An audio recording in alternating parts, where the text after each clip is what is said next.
2017년 2월 SBS 대선주자 국민면접이라는 방송 프로그램에 대통령께서 출연하셔서 진행자가 이렇게 물어봤었군요. 국민들이 모여서 문재인 퇴진을 요구한다면 어떻게 하시겠느냐라는 질문에 대해서 그때 당시 문재인 유력 대선 후보가 그런 일 없겠지만 물러나라고 한다면 광화문 광장으로 나가겠다. 끝장 토론이라도 하고 설득하겠다. 대표단을 청와대로 초청해 대화 시간을 가질 수도 있다라고 말씀을 당시 2017년에 하셨는데 김광선 변호사님, 애석하게도 어제 이 국민들의 목소리에 대한 청와대의 응답은 아직은 없어요.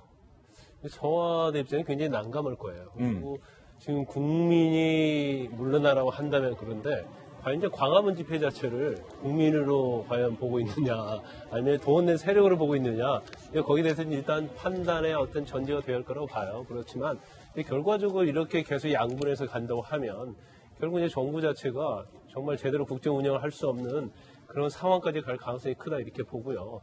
사실 이제 어제 광화문 집회, 지지난 토요일 날 이제 촛불 집회, 서초동 촛불 집회를 보면서 지금 사실 숫자 싸움을 하고 있잖아요. 그러니까 뭐 제가 볼 때는 촛불 집회 200만이다. 이것도 사실이 아니고 광화문 집회 300만이다. 이것도 사실이 아니다고 봐요. 예. 중요한 것은 자진해서 나온 국민이 얼마나 되느냐. 그게 중요한데 그럼 우리가 가늠할 수는 없잖아요. 그럼 만약에 세대기를 하려고 하면 앞으로 집회는 광화문에서만 하자 이거예요. 그럼 얼마 모이는 걸 비교할 수가 있잖아요. 예. 그래. 더불어민주당 지지 더 많이 왔구나. 아니면 자유한국당 지지 더 많이 왔구나. 새 대결을 할 거라면. 그렇죠. 하지 말자 이거죠. 그 말은. 그렇지만 그럴 수는 없잖아요. 예. 그래서 이제 그 부분에 대해서 이제 말씀 좀 드리고 싶고 또 한 가지가 사실은 지금 검찰에서 이제 여당에서 검찰의 개혁과 관련된 부분 그리고 여러 가지 이제 조국 장관 수사에 대해서 과도하다는 지적을 많이 했어요. 그런데 최근에 검찰의 어떠한 경향을 보면 약간 한 발 물러선 느낌을 받습니다. 왜냐하면 청와대에서 검찰 개혁 얘기하자마자 검찰 개혁안 내놨잖아요. 예. 그 다음에 정경심 교수와 관련해서도 공개 소환에서 이제 비공개 소환으로 전환을 했어요. 뭔가 검찰이 주춤주춤?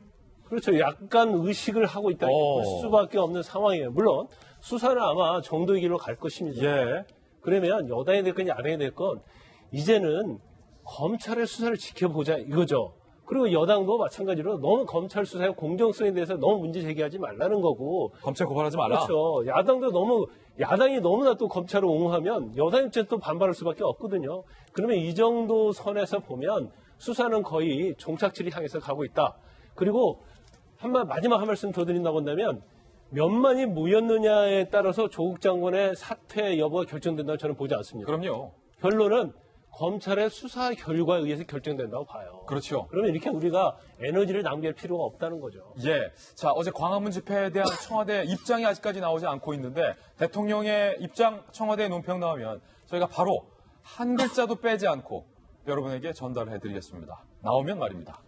경향신문이 오늘 문재인 대통령의 소통과 관련돼서 자, 우리 대통령 소통을 잘하고 있습니까? 아니면 문 대통령 소통을 못하고 있습니까? 설문조사를 했습니다. 함께 보시죠. 문 대통령 소통평가 2년 만에 반토막. 질문 내용. 문 대통령이 대국민 소통을 잘한다고 생각하십니까? 이 조사는 경향신문이 실시한 조사입니다. 자, 취임 2년 만에 잘한다라고 대답했던 82.4%가 48%로 반토막이 났어요. 반면 잘못한다 18.6%에서 49.6%. 지금 오히려 잘 못한다가 더 많습니다. 50%에 가까운 사람들의 응답으로 대통령 소통 진짜 못한다 라고 응답을 하고 있다는 거예요. 허은하 소장님, 네. 국민들은 적어도 이 여론조사에서 나타난 국민들의 민심은 우리 대통령이 2년 동안 보여준 것은 소통을 잘하는 모습이 아니라 소통을 못하는 모습인 것 같아요. 저는 저 소통의 점수를 올릴 수 있는 방법도 알고 있습니다. 우리 문재인 대통령이 48%까지 떨어진 저 소통이 다시 60에서 70, 80까지 올리시려면 말씀하셨던 약속 지키시면 됩니다. 리더십, 기업에서도 마찬가지고요. 대선에 나왔던 대통령의 리더십이 무너지기 시작하는 때가 언제냐, 레임덕이 언제냐, 약속을 지키지 않을 때부터입니다. 분명히 광화문 집회에 나온 사람들과 대화하신다고 약속하셨잖아요. 나에게 무언가 이야기를 하시는 분들이 계시다면 언제든 달려가서 들어주신다고 했습니다. 어제 광화문에 나왔던 그런 국민들 대표들 불러다가 한번 말씀 들어봐 주시는 것이 어떨까 싶습니다. 예. 특히 대학생들의 이야기 꼭 들어보신다면 분명히 저 지지율 올라갈 거라고 믿습니다. 네, 대통령의 소통 평가까지 살펴봤습니다. 자, 저희 돌직구쇼 시청자 여러분들은 문재인 대통령의 소통에 대해서 어떻게 평가를 하십니까? 여러분께 묻겠습니다.